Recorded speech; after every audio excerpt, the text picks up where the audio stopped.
This is the Value Investor Podcast with Tracey Reineck. All things value, all the time. Welcome back, value investors. So there's been a lot of talk recently that I've seen about what is a value stock. And some people have been indicating that some of the defensive names have been value stocks. But when I'm thinking about it and the amount of years we've done this podcast, and I was thinking whether or not many of these kind of defensive names, and I'm talking about like consumer staples, these are like the Procter and Gamble's of the world, whether or not some of them have been featured here. And over the years, there's been a few of them on the various screens for classic value stocks, but most of them don't really make it. So I took a look at some of the big named, common defensive names that a lot of people consider to be values. And I don't know why that actually is. I feel like it's because they used to be maybe 20, 30 years ago, or because they're a little more on the boring side. So that's where they get lumped into value. Value equals boring now, apparently. But I took a look at a couple of them. So one of the big ones is Procter and Gamble, ticker PG. It's trading at 25 times forward earnings with a PEG of 3.8. So none of that says cheapness. And that's why I don't think I've ever discussed Procter and Gamble on this podcast, or if I have, it's maybe only one time in the last 8 years. Then I looked at Kimberly-Clark, ticker KMB. They have a PE of 19.6, so a little more attractive than P&G, but not exactly cheap. PEG is at 3, so none of that screams cheapness. I looked at Clorox. This one's been up and down. During the pandemic, it was a big time winner. Then it fell back, but now it's been rallying again. Ticker CLX for that one. PE is at 25 again with this one. PEG is at 3.3. So really just taking a look at these three names, defensive doesn't mean value. So don't get sucked into that view of what value is. But we know over the last 8 years, mostly where the value stocks have been, and they mostly remain there, and they're still attractive. So these industries have been, the first one is the Homebuilders. We've covered a lot of them over the years. Number 2 is energy. I just did a podcast last week on the energy plays again. We've covered this over and over and over again. Number 3 is the banks. I've tried to cover the banks numerous times, and we have covered them. They still remain cheap on a price to book basis, which is what you got to look at with the banks, but nobody cares about them, which is why they're still value stocks, of course. So the banks are definitely on that list. The auto manufacturers, those have showed up on many of the screens over the years. So General Motors, Toyota, Honda, Ford, we've talked about all of them. Not Tesla. Tesla's never been on this list, but the other, formerly, what do we call them? Old school auto manufacturers have all been on the podcasts over the years. And even just recently, I know we just had Toyota on recently. So these remain cheap on all the classic value fundamentals, PE, price to book, price to sales, all of that. Then there's also been various retailers. Remember how many years in a row we had the Gap on the podcast? I kept bringing it up. Oh, the Gap is back again. Also American Eagle Outfitters, that's been on the podcast many times. Not so much with the big box retailers, though, like the Walmarts and the Targets. It's been more of these niche retailers, and those have been known to be up and down. They're in favor for a couple of years. The stock gets expensive. They come into difficulties. The stocks sell off, and then they make our lists. So those are up and down. And those are just 5 different industries that have come up over and over again. I'm sure if I thought about it, I could think up a couple more that I continue to see.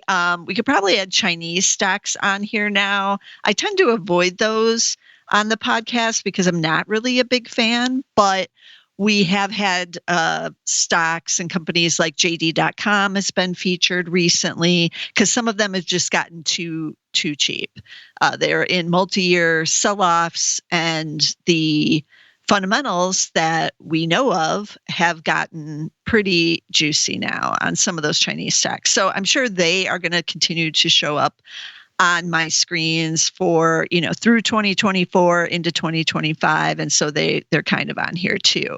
So none of these, again, are these defensive plays. I would put Berkshire Hathaway into this list of the defensive plays.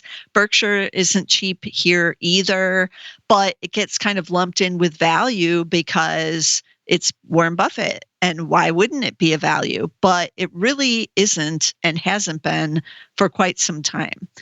So what is value? Well, I just listed out now 6 different industries that are value. I talked about energy last week, and now I want to talk about the home builders again, because it's been a while since we covered them, or that I even really featured them on one of the podcasts, because we have talked about them so much.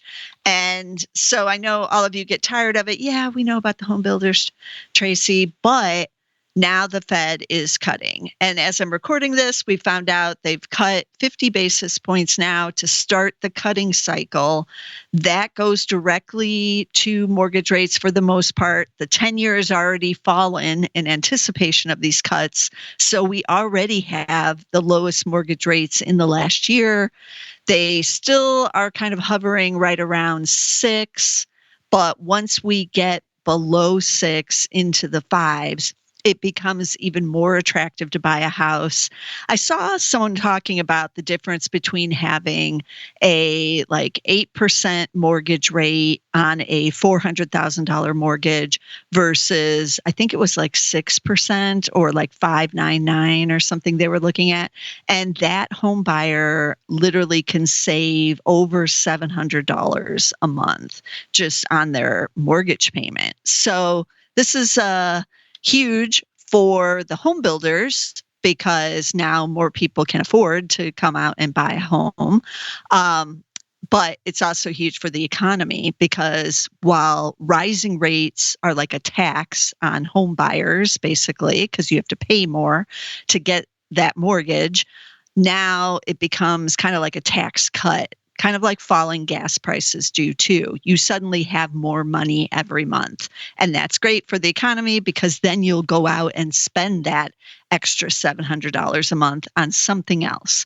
So, but for the home builders, they now have a benefit as well from the falling mortgage rates that goes right to their bottom line. So remember, all the home builders were buying down the rate. They all had these rate buy down programs. So some of them you could get 5.75 on your rate if you buy through their financing. It would be refinanced later out of that super cheap low rate, but you can essentially buy it down. But the companies, the home builders themselves, were spending money to buy down these rates to get someone in that house. But now that the rate might be at 5.75 by next year, 2025, so they no longer have to spend as much money to buy down the rates, and or maybe they won't even buy it down at all. It depends on the home builder, what kind of plan they offer. And some were already in the 4s and remained in the 4s. They were buying it down literally from almost 8% down to 4.75. That costs them a lot of money, thousands of dollars per house to buy down that mortgage. But now, again, even if it falls just to 5.75, they're only buying it down 1 point instead of several points. So they're going to save a lot of money. This will go to their bottom line and it'll show up in the gross margins most likely into next year. I'm not expecting as big of an impact right now because they just cut. We're at the end of the year. And the rates have already been coming down. So they're already getting a lot of the benefits before the cuts even happened. But next year, as the Fed continues to cut, because it's never one and done on these cutting cycles. They will continue to cut for the rest of this year and into next year, then we're really going to see the benefits for the home builders. So I know what you're thinking. The home builder stocks are at new highs. They aren't cheap anymore, but they still are. And they are even before the earnings estimates start to rise, as they will when these rates really come down. They no longer have to spend as much to buy it down. Their gross margins go up. When their gross margins go up, that means their earnings will look even better. And their cash flows, their free cash flows will look even better. So we haven't seen a lot of turn with the earnings. And how do I know that? Is because I looked it up on Zacks.com. So I went in and looked up just the home builder industry. It is a top 18% of all Zacks industries. It's at 45 out of 250. But there's just 16 entries in the home builders. So there's been some consolidation over the last couple of years. So now we only have 16 publicly traded home builders on Zacks.com. And there's not that many number ones or number twos. So right now in September of 2024, we are kind of in between some of the earnings, a lot that are on the standard earnings schedule reported in July. So those earnings estimates already have been built in, and anything that's going to change with the Zacks rank already did several months ago. So many of those stocks have fallen back down to just the number 3, which is the hold. And we're waiting for the next earnings season for Q3 earnings season. But there are some that report in the fiscal year, ones like Toll Brothers, who just reported. And so some of them might have slightly different earnings issues, changes going on with the earnings because they're on the fiscal year, and we may have some coming up that haven't reported yet. Like I want to say KB Home is one of the ones that, yes, they're reporting next week. I see now on September 24th for KB Homes, because they are on this other fiscal year calendar. So ones like this are not going to have the higher Zacks rank right now because we're waiting for this earnings report, and they are at a Zacks number 3 hold right now, which is not surprising. So keep that in mind when you're looking at the rank. But right now we only have one Zacks number 1 rank stock, and then we have 4 others that are number 2s, and then everything else was number 3s and below. I'm just going to look real quick because I did not actually look. Oh, I can't. So yeah, most of these are 3s. The outlook still looks good, but the cheapness is what we care about. And I know you're saying, as I've said, how could these be cheap with everything going on, with the stocks all surging? Many of them are at not just 52-week highs, but all-time highs in anticipation of these rate cuts, and then an increase in business for them as well as more buyers come out. But they are still cheap because the earnings look excellent. Gross margins are still in the bull gross margin area. So what do I mean by, bull gross margins? So for the home builders, a bullish gross margin level is over 20%. And that's how you can tell that the housing industry is in a bull market, is when those gross margins go up above 20% and kind of hold above there. So when it goes below, when you're at 15, 16 on the gross margins, that's usually a bearish type of market for housing. But we haven't seen anything really going under 20 for most of the home builders in 4 years since the housing really took off during the pandemic. So initially when the pandemic hit, the housing market did freeze, sales did decline, and nobody wanted to go to the sales centers, right, to even look at a house when the pandemic first started. But then things loosened up. People figured out ways. They looked online. A lot of online home shopping started to occur. And then the home sales still kicked in, because those rates remained low. People were moving all around. During the pandemic, it was the greatest migration since World War II ended.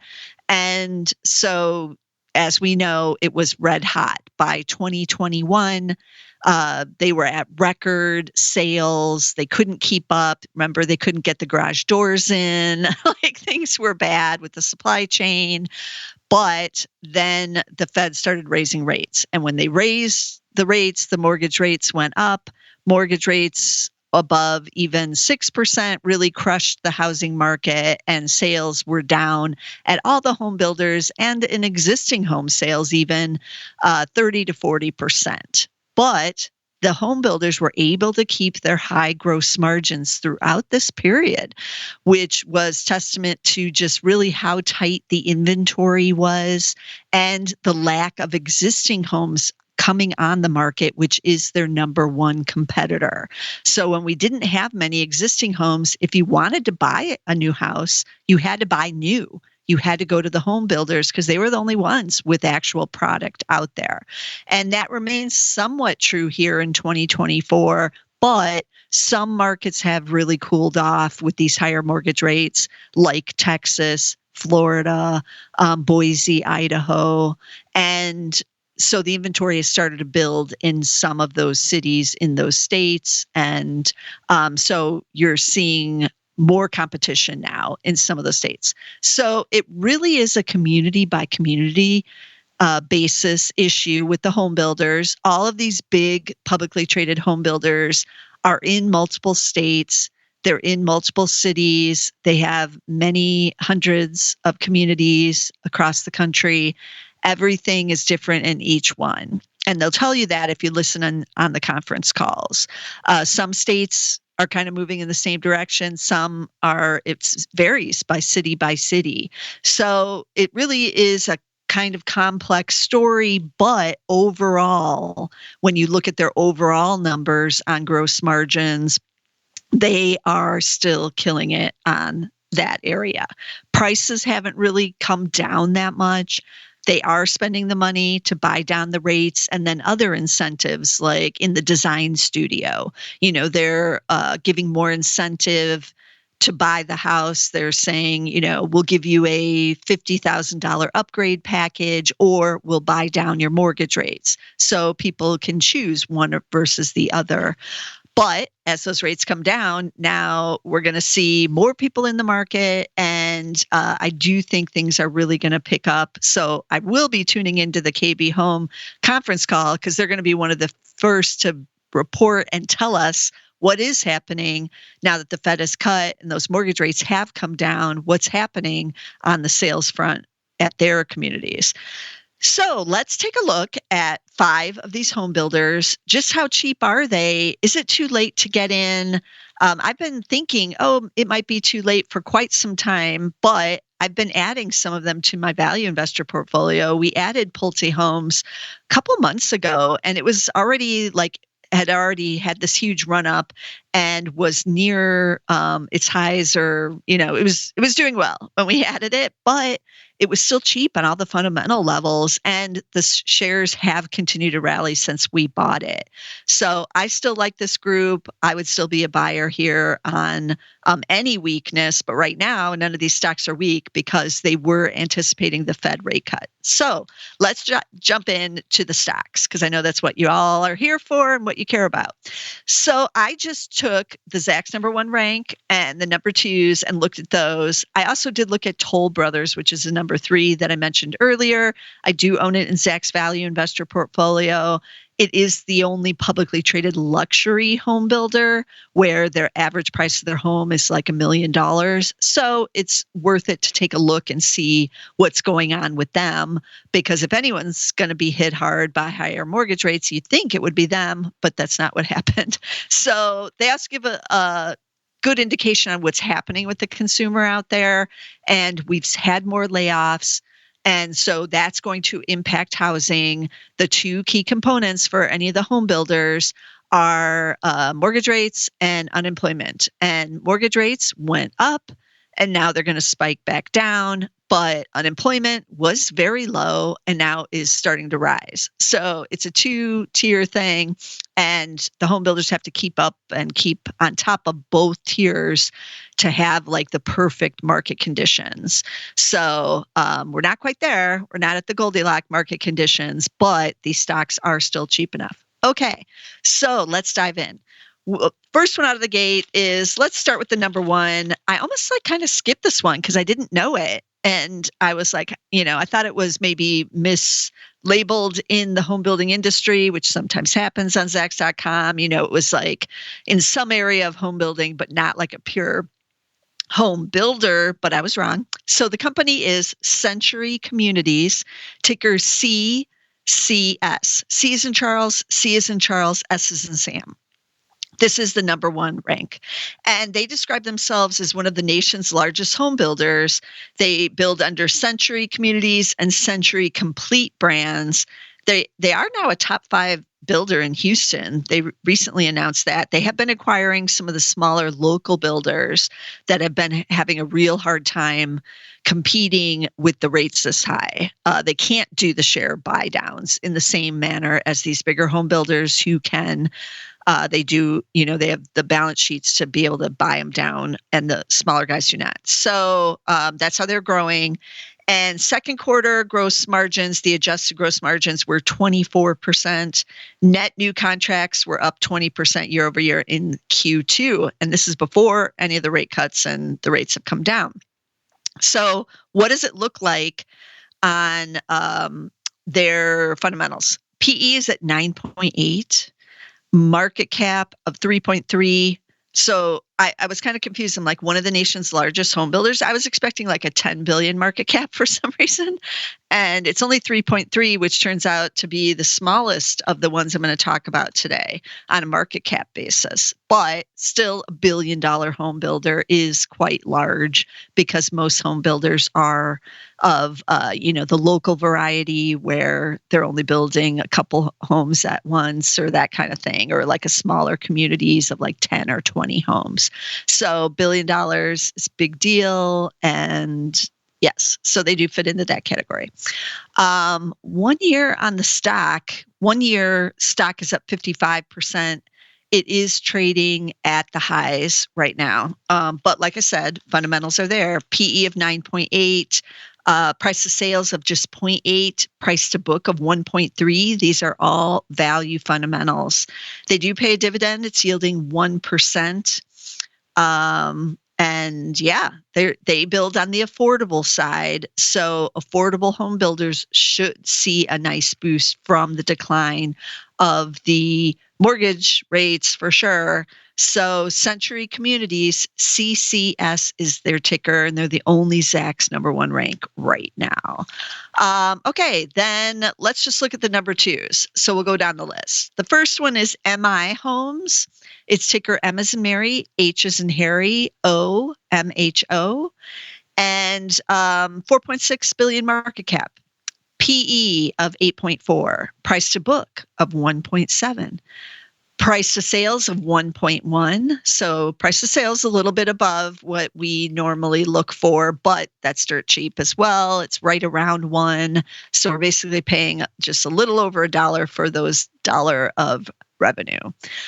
1 year up 87%. This is where it gets hard, right? You look at this chart and you're like, it's already gone up 87%.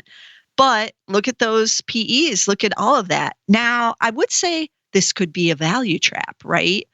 But the earnings should be looking even better here after the rate cuts, because you should get more home built buyers in there to buy. The orders should go up, then closing should, and then we should get rising earnings. So for MHO, this year, earnings expected to be up 21%. Next year, up 5% already. And this is before, again, anything else has changed. So no value traps with these either. So if that gives you any comfort of looking at these charts and saying, but it's at the highs, then this isn't like an energy stock where it's about, the earnings are about to fall off a cliff. They may about to be going the other way. So that's MI Homes, ticker MHO. Then we have Meritage Homes. I like to call it Meritage. I'm going to call it the fancier name, right? Meritage Homes, ticker M as in Mary, T as in Tom, H. They're the 5th largest home builder nationwide, and they have a market cap of $7.4 billion. So that's a decent size for sure to get them their 5th largest. They are the Zacks number 2 rank as well. PE of 9.7, price to book of 1.5, price to sales of 1.2. They pay a dividend yielding 1.5%. I forgot to mention the gross margins on MI Homes, but Meritage gross margins were in the second quarter 25.9%, up from 24.4% last year. And that's with the rate buy downs. It's still at 25.9%. MI Homes gross margin was 28% in the second quarter, up from 25% last year. Some of these builders are going to go over 30. It's a rare event when that has happened. It did happen in the super hot 2021 market. We had a one or two that went above 30 briefly, but it does seem likely, but it does seem likely that we could see some of these others go above 30 again for next year. So I'm keeping an eye on that. That'd be a big, big one. So that's Meritage Homes, ticker MTH. Then I did take a look at Pulte. I own this one in the Value Investor. Like I said, this is the one we added just a couple of months ago. Ticker PHM. They are the largest home builder. They have Centex, Pulte, the Del Webb communities, which are 55 and older. And I saw on their website when I was preparing for this podcast that they're opening up one of these communities near Savannah, Georgia. So that seems like a great location for one of these. They're just so in demand. Remember, they're not like assisted living facilities or things like that, but they're 55 and older buyers. So it is restricted, and it'll have like a clubhouse. Some of them have golf courses, depends on what the location is. Swimming pool, exercise, activities, all of that stuff. And that's kind of why you're buying in there, to have a built-in community. So I like Pulte. It's got its hands in first-time buyers, move-ups, the 55 and older. Those are all huge markets. Gross margins for them last quarter were up 30 basis points to 29.9%. So right there, right around 30. They have done 30 in the past, Pulte. But if that's what they were doing that last quarter, I'm thinking they're going to go over 30 next year at some point. So that's something to keep an eye on. Dividend is yielding 0.6%. They do have a share repurchase. Some of these definitely have share repurchases. So check that out if you're doing your research. But Pulte PE of just 10.5. So these are all cheap, right? They're not at 8 anymore, but they're still cheap. Price to book 2.6, so a little more elevated than some of the others. Price to sales 1.7, again, a little more elevated. But shares over the last year up 84%. Yeah, so it's another one of those. But I just looked at the 3-month chart up 25, because there is still value in these stocks and in what's happening with home building right now. Okay, so that's Pulte, ticker PHM. Then we are going to wrap up the number 2s with Taylor Morrison Home, ticker T as in Tom, M as in Mary, H as in Harry, C as in Charles. It's 4 letters, TMHC, and they have a market cap of $7.3 billion. So again, one of the decently sized. Second quarter gross margins, and these are on closings, was 23.9%. This adjusted on the closings. So again, right in there. A lot of these are not even just barely over 20, right? They're even higher. So that's what we like to see. PE of 8.7. Price to book 1.3, price to sales 0.98, so just below that one. So that would qualify as a classic value kind of designation on the price to sales ratio. Dividend is 0, so they don't pay a dividend, but they do have a share repurchase program going on. So there is some shareholder friendliness there. 3 months, these shares are up 26%. So it all kind of sounds the same, right? But let's check out the 1 year. 1 year up 58%. And yeah, these are at the highs. I'm going to look at 5 year. 5 year up 181, and they are at 5 year highs. So Taylor Morrison Home, ticker TMHC. And then I did want to just take a quick look at the luxury builder Toll Brothers that I own in the value investor portfolio.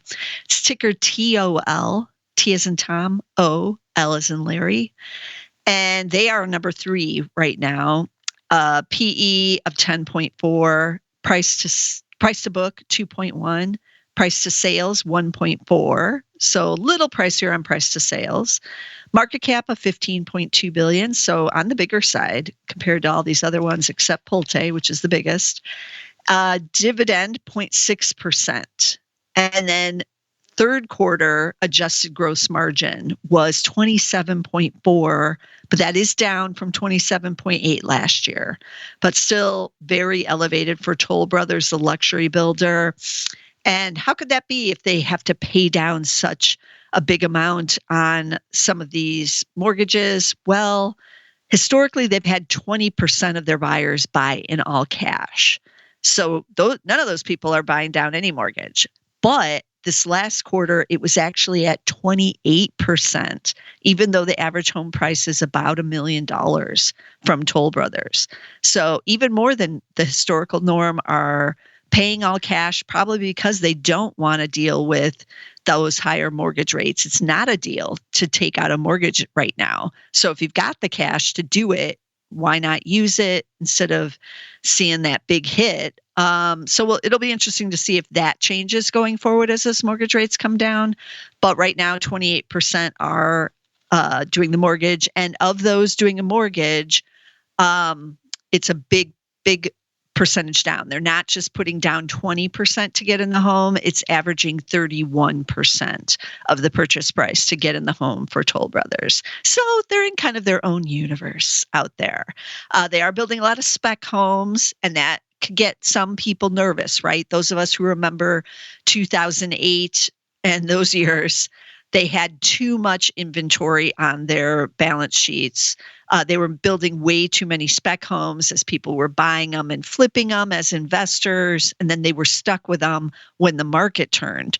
But this kind of spec home building, and it's about 50% of Toll Brothers' total building is on spec now, but they're starting it in the communities they know where there's stronger demand.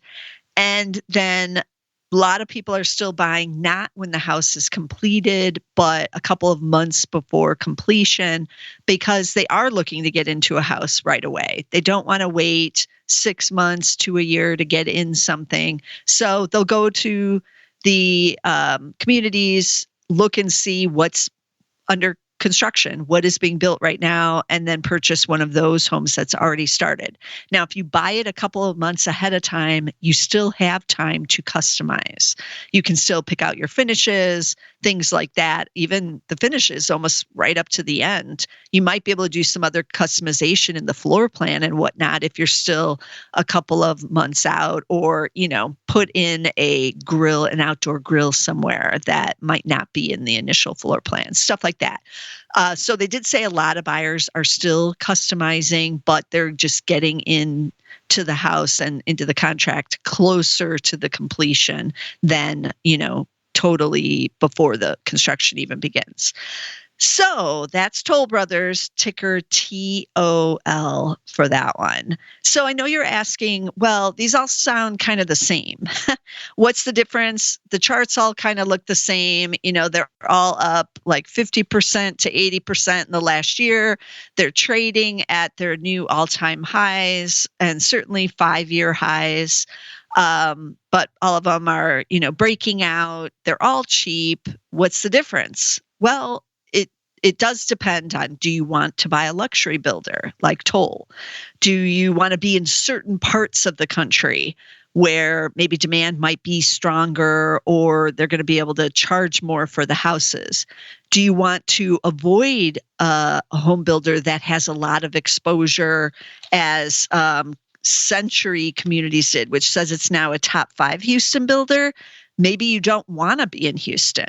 You don't want to be in Texas at all, because the inventory is building there and they won't have as much pricing power, or maybe sales might slow because there's more competition now in Texas with existing homes, the other builders, and everything really in Texas. Same thing with Florida. So you can go in to the investor relations, you can, or even just on the websites of these builders, find out which states they're even in, because no builder is building in every state.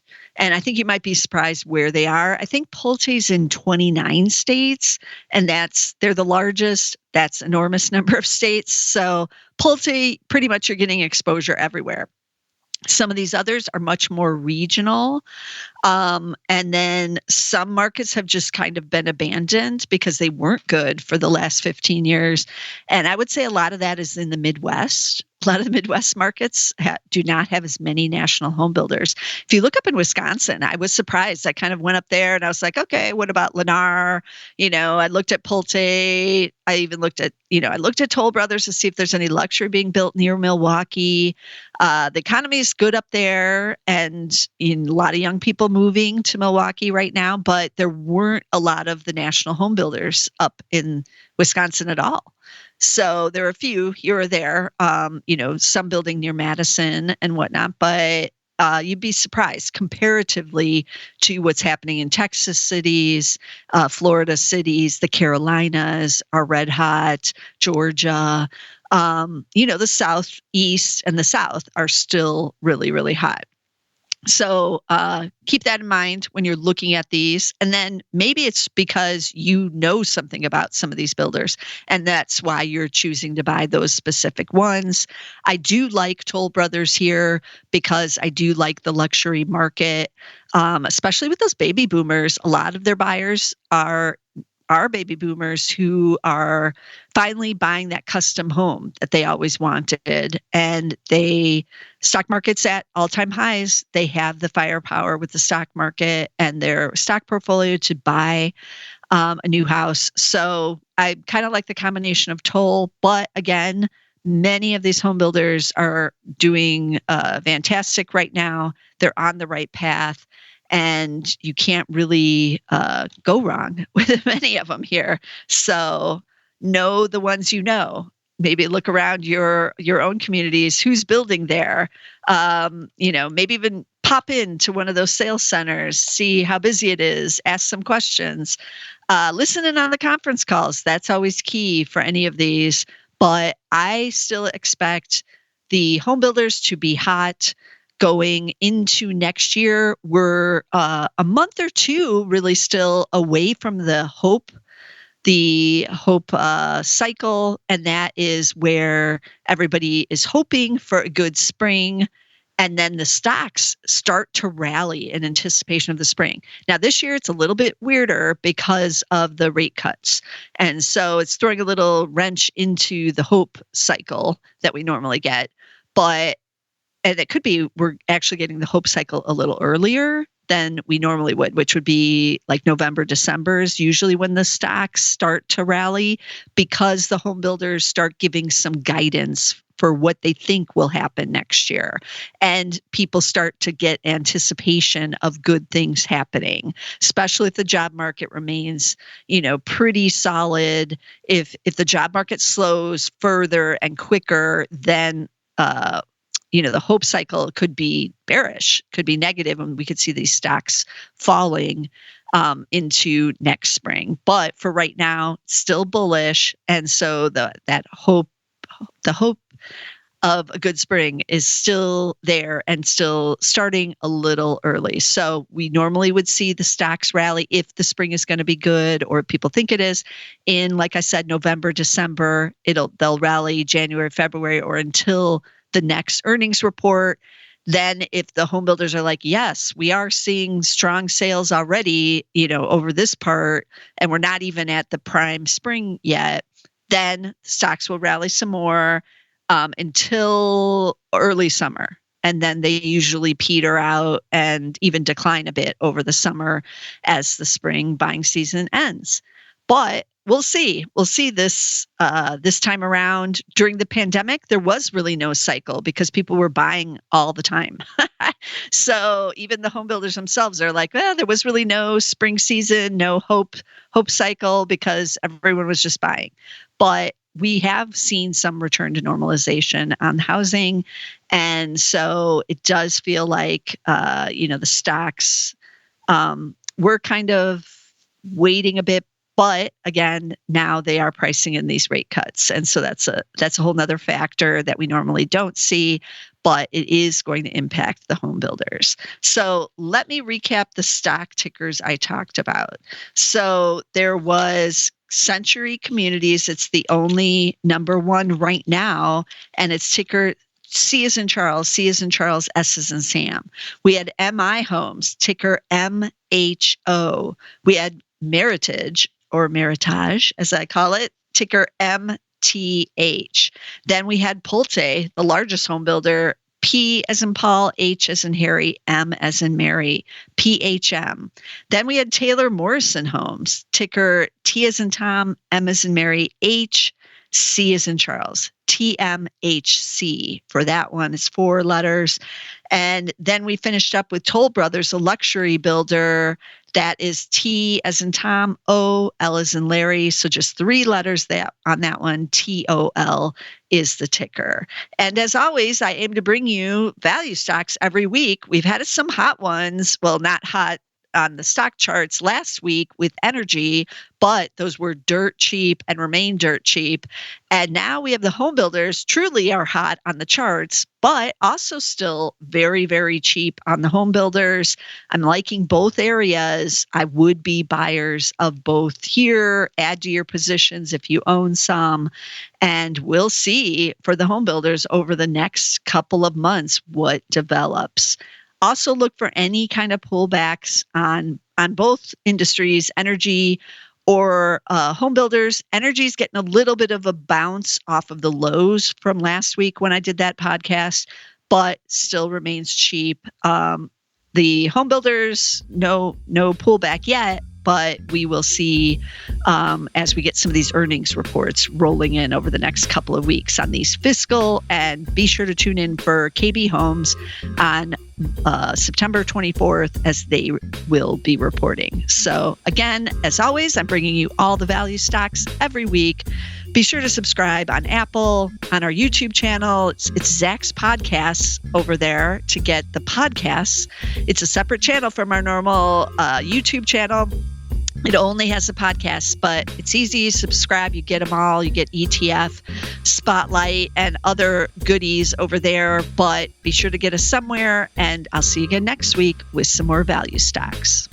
This material is being provided for informational purposes only, and nothing herein constitutes investment, legal, accounting, or tax advice, or a recommendation to buy, sell, or hold a security. Do not act or rely upon the information and advice given in this podcast without seeking the services of competent and professional legal, tax, or accounting counsel. Publication and distribution of this podcast is not intended to create, and the information contained herein does not constitute an attorney-client relationship. No recommendation or advice is being given as to whether any investment or strategy is suitable for a particular investor. It should not be assumed that any investments in securities, companies, sectors, or markets identified and described were or will be profitable. All information is current as of the date herein and is subject to change without notice. Any views or opinions expressed may not reflect those of Zacks Investment Research as a whole.